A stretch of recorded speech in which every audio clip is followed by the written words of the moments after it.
As for the Palestinian Authority, look, we understand all the weaknesses. Weaknesses is a very sort of euphemism, all the tough things that are coming out of there.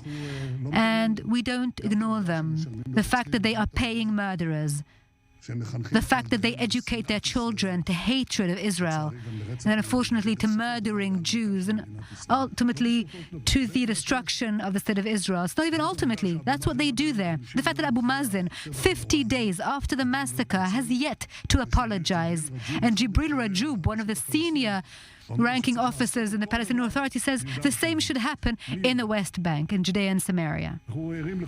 We are aware of all of that. We're also aware of the fact that right now there is some coordination conducted with it so that this will not happen. But one thing we do not do, I am not doing, I will not delude myself and say that this damaged thing that was set up during the Oslo Accords due to a terrible mistake. It was not a terrible mistake to send them to Tunisia. It was a terrible mistake to bring back the most hostile people in the Palestinian world and bring them back into Israel, into the center of our country. And then these people split into two. But the ideology, unfortunately, that negates the existence of Israel is common to both of these parts.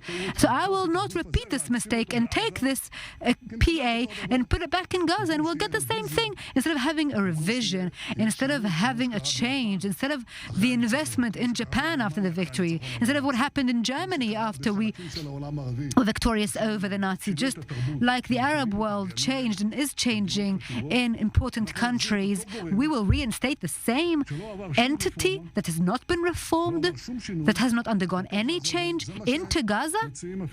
And that's what the best of our friends are suggesting? I think otherwise, and I object to that. And I think that we will need to build something else. Of course, Israeli security control in the entire area, otherwise we know exactly what will happen.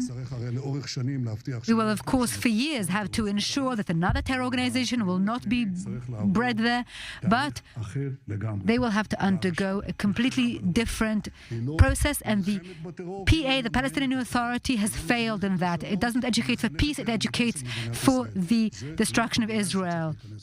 And that's not the kind of entity that should go in.